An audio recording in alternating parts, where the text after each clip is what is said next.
Good morning, Mummy ji. Good morning, Papa ji. What a lovely morning, right?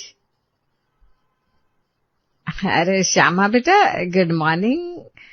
पर बेटा ये कपड़े, हाँ बहू, ये थोड़े ज्यादा ही मॉडर्न और छोटे कपड़े नहीं है? इससे तो अच्छा पजामा टी शर्ट ही पहन लिया होता। ओहो मम्मी जी, पापा जी, मैं इसी तरह की नाइट सूट पहनती हूँ। अभी सोकर उठी हूँ ना, तो बस ऐसे ही कॉफी लेने चली आई। आप लोगों के लिए भी बनाऊं क्या कॉफी? नहीं बेटा, हम कॉफी नहीं पियेंगे, हमने अपनी चाय पी ली है। बेटा देख, रात को सोने का तो ठीक है, रात में जो चाहे पहन ले, पर कमरे से बाहर आओ तो कपड़े चेंज करके आया करो। हमें इतने छोटे कपड़े देखने की आदत नहीं है ना। हमारे घर में सुबह नहा धोकर सलवार सूट या साड़ी पहनकर भगवान को प्रणाम करते हैं। मम्मी जी, लेकिन मैं इन कपड़ों में ज्यादा कंफर्टेबल हूँ। सूट और साड़ी में तो मेरा दम घुटता है। अरे कंफर्ट की बात नहीं है बेटा, संस्कार की बात है। देख, मैंने भी तो ये साड़ी पहनी है, इसमें भी कंफर्ट होता है, बस आदत की बात होती है। चल अब जल्दी से नहा धोकर तैयार होकर आ जा। हाँ जी मम्मी जी, ठीक है। तभी वहां नीतू भी ऐसे ही कपड़े पहनकर आंख मसलती हुई आई और उससे काजल से कहा, काजल दीदी कॉफी बना रही हो ना, मेरी भी बनाना प्लीज। ओह मम्मी जी, पापा जी, गुड मॉर्निंग। भाभी, आप भी काजल भाभी जैसे कपड़े पहनते हो? हाँ दीदी, हम दोनों बचपन से यही सब पहनते हैं, बहुत कंफर्टेबल है। मुझे लगता है आपको भी पहनना चाहिए। नहीं भाभी, मुझे तो माफ कीजिए, मैंने बचपन से आधे अधूरे कपड़े नहीं पहने कभी। जीन्स टॉप, लॉन्ग स्कर्ट, यही सब मैं पहनती हूँ। हाफ पैंट नेवर बना। वंदना, तू चुप रह बेटा। ये दोनों नए माहौल से आई है, इन्हें हमारे तौर तरीके सीखने में अभी थोड़ा टाइम लगेगा। ठीक है मम्मी जी, हमारे मायके में तो कोई रोक टोक नहीं थी, हम कुछ भी पहने कोई बोलने वाला नहीं था। बल्कि मम्मी तो खुद हमें ऐसे कंफर्टेबल कपड़े ला कर देती थी। भाभी, आपका मायका कुछ ज्यादा ही मॉडर्न लगता है। नीतू, वो हमारा मायका था और ये हमारा ससुराल है। अब हमें यहाँ के हिसाब से चलना होगा ना। तू एक काम कर, जाकर नहा धोकर रेडी हो जा, मैं भी नहा लेती हूँ। सॉरी मम्मी जी, नेक्स्ट टाइम से ध्यान रखेंगे। कोई बात नहीं बेटा, हम सब यहाँ समझ सकते हैं, नए माहौल में ढलने में तुम दोनों को टाइम लगेगा। जाओ अब जाकर पहले तैयार हो जाओ, फिर पूजा आरती करो और उसके बाद कॉफी पी लेना। श्यामा की बात सुनकर नीतू और काजल अपने अपने कमरे में चली गई और तैयार हो गई। हे भगवान, ये दुपट्टा कैसे संभालते लोग, पता नहीं, मैं तो बहुत अजीब लगूंगी इसमें। उधर नीतू अपने कमरे में खुद से कहती है, ये सूट तो ठीक है, पर ये चुन्नी बार बार गिर जाती है। मायके में तो बस टॉप और जींस पहन लेती थी, कितनी आजादी थी। पर चलो दीदी सही कह रही थी, ससुराल है, एडजस्ट तो करना ही होगा। वैसे इतना भी बुरा नहीं लग रहा, थोड़ी सी अजीब जरूर हूं, पर प्यारी भी लग रही हूँ। तभी पीछे से अमित कमरे में आता है। वाह क्या बात है, हमारी मॉडर्न काजल आज तो एकदम परी बनी हुई है। देखते ही लग रहा है जैसे ये सूट तुम्हारे लिए ही बना है। अरे छोड़िए ना, मजाक मत उड़ाइए, मुझे खुद अजीब लग रहा है। अजीब? मुझे तो बहुत प्यारी लग रही हो, कसम से, ऐसे ही रहा करो। अमित की बातें सुनकर काजल खुश हो गए। उधर नीतू के कमरे में भी कुछ ऐसा ही माहौल था। सुमित दरवाजे पर खड़ा उसे देख रहा था। नीतू हल्के पीले रंग के सूट में बेहद खूबसूरत लग रही थी। अरे वाह, ये कौन सी अप्सरा उतर आई है हमारे कमरे में? नीतू, आज तो पहली बार लग रहा है कि मेरी शादी सच में हो गई है। बस कीजिए ना सुमित जी, आप भी पहले ही दिन इतना मजाक उड़ाएंगे तो आगे क्या करेंगे। अरे नहीं, सच कह रहा हूँ, तुम्हारा ये रूप देखकर दिल खुश हो गया। हमेशा ऐसे ही रहना, बहुत अच्छी लग रही हो। तो भी ठीक है, कोशिश करूंगी कि रोज ऐसे ही रहूं, पर अगर मैं गिर पड़ी इस चुन्नी में उलझ कर तो? अरे मैं तुम्हें गिरने ही नहीं दूंगा, टेंशन मत करो। अब नीतू भी खुश थी, दोनों बहनें अब तैयार थी। घर के बाकी लोगों ने भी इस ड्रेस में उनकी बहुत तारीफ की और इस तरह अब उन्होंने तय किया कि आगे से वो ऐसी ही रहेंगी। कहते हैं ना, प्यार सब कुछ बदल सकता है। अगले दिन रात को 8 बजे काजल ने श्यामा से कहा, मम्मी जी मैं खाना बना देती हूँ, आप खा लीजिए, फिर आपको टाइम पर दवाइयां भी लेनी होती है ना, बताइए क्या दूं? अरे नहीं बेटा, सबको आ जाने दो ऑफिस से। हमारे घर में ना रात का खाना सब साथ में बैठकर ही खाते हैं। दिन में तो सब काम पर चले जाते हैं, इसलिए शाम का वक्त ही ऐसा होता है जब पूरा परिवार साथ होता है। मतलब सब साथ में बैठकर एक ही टाइप का खाना खाते हैं? मम्मी जी, हमारे मायके में तो ऐसा नहीं था, जिसे जब भूख लगती थी वो खा लेता था। मम्मी तो अपनी किटी पार्टीज में बिजी रहती थी, पापा अपने बिजनेस में बिजी, और हम बहनों का तो मूड पर डिपेंड करता था, कभी मैगी, कभी पिज्जा, कभी सैंडविच बना लेते थे। ऐसे साथ बैठकर खाना मैंने कभी नहीं खाया बचपन में। अरे बेटा, हर घर की अपनी परंपरा होती है। हमारे यहाँ तो बरसों से यही रिवाज चला आ रहा है कि सब एक साथ बैठकर खाना खाते हैं, बातें करते हैं, दिन भर की बातें शेयर करते हैं। यही तो घर का असली आनंद होता है। और ये नियम सिर्फ खाने का नहीं है, बल्कि रिश्तों को जोड़ने का भी है। साथ बैठकर खाने से अपनापन बढ़ता है। जी पापा जी, नीतू और मैं मिलकर सबके लिए खाना बना देते हैं। क्या बनाना है खाने में बता दीजिए। बेटा खाने में आलू मटर की सब्जी, भिंडी की सब्जी और रोटियां बना लेना। मम्मी जी क्या सभी लोग यही खाना खाएंगे? हाँ बेटा, हमारे यहाँ तो ऐसा ही है, जो बनता है सभी खा लेते हैं। तुम दोनों को अगर कुछ अलग खाना हो तो अपने लिए बना लो। ठीक है मम्मी जी, हम किचन में जाते हैं। ऐसा कहकर दोनों बहनें किचन में चली गई। तभी नीतू ने काजल से पूछा, काजल दीदी अब ये क्या नया ड्रामा है? जिसे जो भूख लगे तब वो खाना खा नहीं सकता? सबका वेट करो, सब आ जाए फिर खाना खाओ, अच्छी आफत है। हाँ थोड़ा अलग तो है, पर क्या कर सकते हैं, यहाँ के रूल्स तो फॉलो करने पड़ेंगे ना। ऊपर से ये रोटी सब्जी खानी पड़ेगी। हाँ दीदी, अब रात में मैगी नहीं खा सकते हम। खैर चलिए दीदी, अब खाना खा लेते हैं। हाँ नहीं तो मैं भिंडी काट देती हूँ, तब तक आटा गूंथ ले। और इसी तरह दोनों ने मिलकर खाना बनाया और फिर टेबल पर लगा दिया। थोड़ी देर में सब ऑफिस से आए और खाना खाने टेबल पर आ गए। काजल बेटा, अब सबके लिए खाना परोस दो और तुम दोनों भी आ जाओ साथ में। मम्मी जी आप लोग खाइए ना, हम बाद में खा लेंगे। बाद में क्यों? हमने कहा ना, हमारे घर में सब साथ में बैठकर खाना खाते हैं। तुम भी इस घर का हिस्सा हो, सबके साथ बैठकर खाना खाओगे। आओ। हाँ भाभी, पापा बिल्कुल ठीक कह रहे हैं। खाने की खुशबू तो बड़ी अच्छी आ रही है। लगता है खाना बड़ा टेस्टी बना होगा। तो खाकर बताइए ना दीदी, खाना कैसा बना है। काजल और नीतू ने सबको खाना सर्व किया और फिर खुद खाने बैठ गई। तभी राधेश्याम ने कहा, खाना तो वाकई अच्छा बना है बेटा। बस पापा, ज्यादा तारीफ मत करिए दोनों की, नहीं तो सर चढ़ जाएंगी। अरे कुछ सर नहीं चढ़ेंगी। अगर खाना अच्छा बना है तो तारीफ तो करनी ही पड़ेगी और सबको करनी भी चाहिए। अच्छा वरना आज तो तेरे कॉलेज में कुछ कंपटीशन था, क्या हुआ? हाँ भैया, डांस कंपटीशन था और मुझे इसमें सेकंड प्राइज भी मिला। अरे वाह, ये तो बहुत खुशी की बात है। अच्छा खाली नाचती गाती हो या कॉलेज में कुछ पढ़ाई भी करती हो? पापा देखो ना अमित भैया को, ये फिर मेरे पीछे पड़ गए। अमित परेशान मत कर वंदना को, उसे भी खाना खाने दे और तू भी खा। नहीं तो बेटा जरा रोटी देना, आज तो खाने से मन नहीं भर रहा। हाँ सच में खाना बड़ा ही टेस्टी है। इस तरह सबने मिलजुल कर बातें करते हुए खाना खाया। काजल और नीतू को भी अच्छा लग रहा था। समय बीता, धीरे धीरे काजल और नीतू ससुराल के रंग में पूरी तरह रंगने लगी थी। साड़ी में, सादगी में और संस्कारों में अब उनका अंदाज ही बदल गया था। पर मोहल्ले की औरतों की निगाहें वो तो हमेशा किसी न किसी की कहानी खोजती रहती है। बस ऐसी कहानी खोजने विमला और सुषमा आ पहुंची श्यामा के घर। आओ आओ बिमला, सुषमा, बड़े दिनों बाद आना हुआ। अरे अब क्या बताओ श्यामा, हर घर की कहानी हो गई है आजकल। आजकल की बहुएं जो मर्जी आए करती है। बस मैं तो अपनी बहू से परेशान हूँ, इसीलिए आजकल ज्यादा कहीं निकलती नहीं। अरे हाँ, और तुझे पता है श्यामा, सामने वाली जो सुमन है ना, उसकी बहू बड़ी मॉडर्न बनती थी, कल ही किसी और के साथ भाग गई। हाय राम, बेचारी सुमन पर कैसी बीत रही होगी। अरे तेरी बहू से भी तो मिला दे जरा। सुना तेरी दोनों बहुएं भी मॉडर्न घर से आई है, बड़ी मॉडर्न है दोनों। हाँ हाँ जरूर, क्यों नहीं।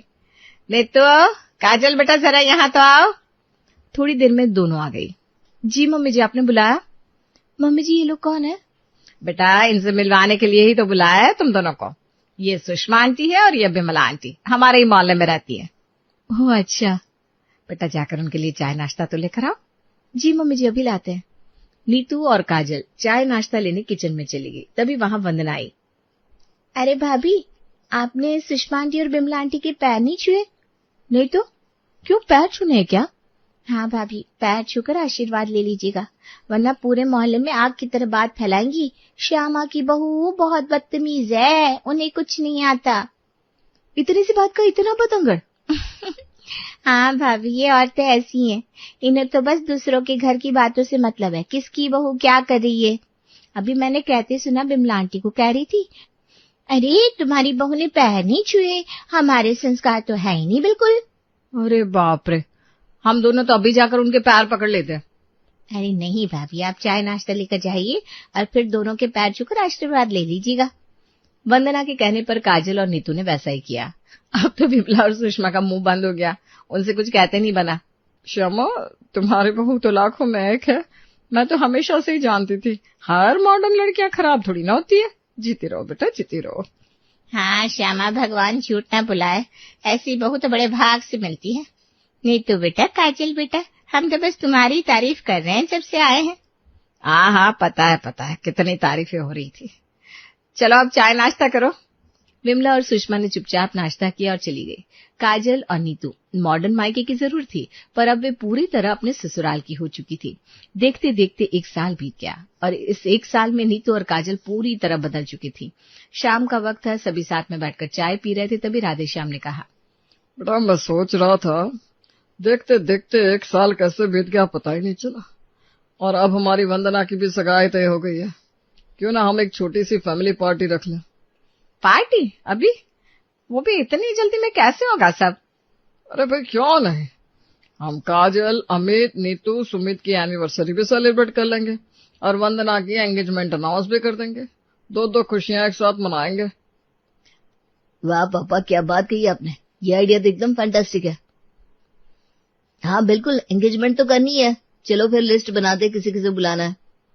अरे भाई, लिस्ट बनाना आसान नहीं है, यहाँ तो बहुत तैयारी करनी पड़ेगी। खाना, सजावट, गिफ्ट्स, प्रोग्राम, सब कुछ। अरे तुम चिंता मत करो श्यामा, सब हो जाएगा। जी पापा जी, मम्मी जी, आप लोग टेंशन मत लीजिए, हम दोनों सब संभाल लेंगे। हाँ, डेकोरेशन से लेकर मेन्यू तक सबकी जिम्मेदारी हमारी। बस बेटा, तुमने काम संभाल लिया, अब हमें क्या टेंशन। देखो श्यामा, हमारी दोनों बहुएं कितनी होनहार है। चलो बाकी कामों की लिस्ट बना देते हैं। तो सबसे पहले गेस्ट लिस्ट बना दे पापा। मोहल्ले वाले मिश्रा अंकल को बुलाना है ना? हाँ, मिश्रा जी, शर्मा जी और पांडे जी को भी बुला लो। और बेटा मैं तो अपनी सहेलियों को भी बोल दूंगी। हाँ बेटा, नीतू और काजल के मायके वालों को भी बुलाना है, मैं उन्हें खुद ही इनवाइट करूंगा। हाँ, हम चाहते हैं कि वो भी आए और देखें कि उनकी बेटियां कितनी सुंदर तरीके से इस घर में रम गई है।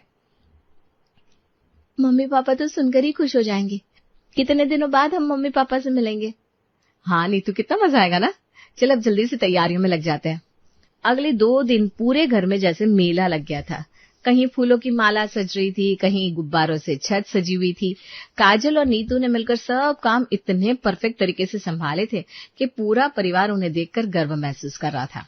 घर में हर कोने से खुशियों की गूंज आ रही थी। आज नीतू और काजल साड़ी में बहुत खूबसूरत लग रही थी। थोड़ी देर में मेहमान आने भी शुरू हो गए। अरे आइए मिश्रा जी, आइए। भाभी जी दिखाई नहीं दे रही है, साथ नहीं लाया क्या? राधेश्याम जी, आपकी भाभी भी जरा मायके गई है, इसलिए मैं अकेले आ गया आपकी खुशियों में शामिल होने। बड़ा अच्छा किया भाई साहब, आइए बैठिए, बाकी लोग भी आ ही गए हैं। नमस्ते अंकल जी। खुश हो बेटा। राधेश्याम जी, आपकी बहू तो बड़ी संस्कारी है। इसी तरह जो भी आ रहा था काजल और नीतू की तारीफ कर रहा था। थोड़ी देर में काजल और नीतू के मम्मी पापा और चाचा चाची भी आ गए। अरे सुनीता जी, लता जी, आइए, आप लोगों को देखकर बड़ी खुशी हुई। पधारिए सुनील जी, अनिल जी, हमारे गरीब खाने में बड़ा अच्छा लगा आप लोग आए। क्यों शर्मिंदा कर रहे राधेश्याम जी, आपने बुलाया तो आना ही था, और फिर आज तो डबल खुशी का मौका है। हाँ और नहीं तो क्या, हमारी बेटियों की एनिवर्सरी है और वंदना बिटिया की सगाई भी है। ये लीजिए हमारी तरफ से कुछ गिफ्ट्स।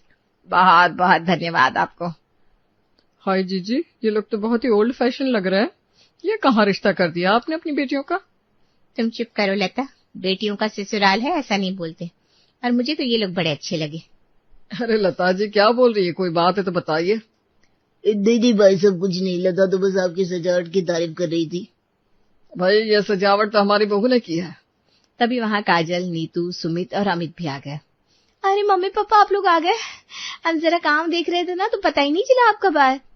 चाची आप लोग भी आए, ये देखकर मुझे बड़ा अच्छा लग रहा है। कितने दिन बाद मिल रही हूँ आपसे। नमस्ते।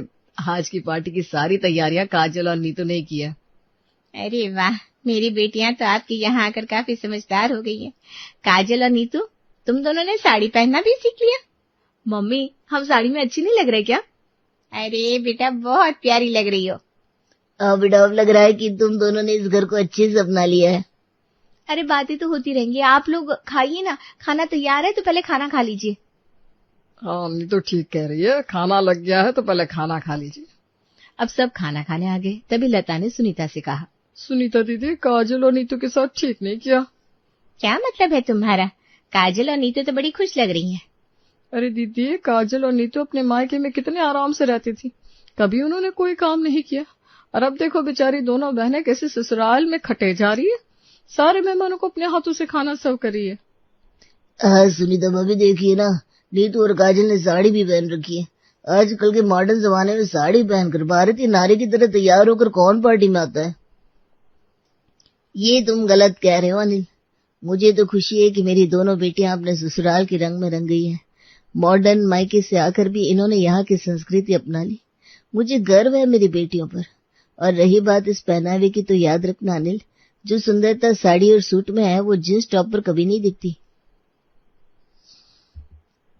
हाँ लता, और तुम भी सुन लो, मुझे बहुत अच्छा लग रहा है अपनी बेटियों को ऐसे ससुराल में काम करते देखना।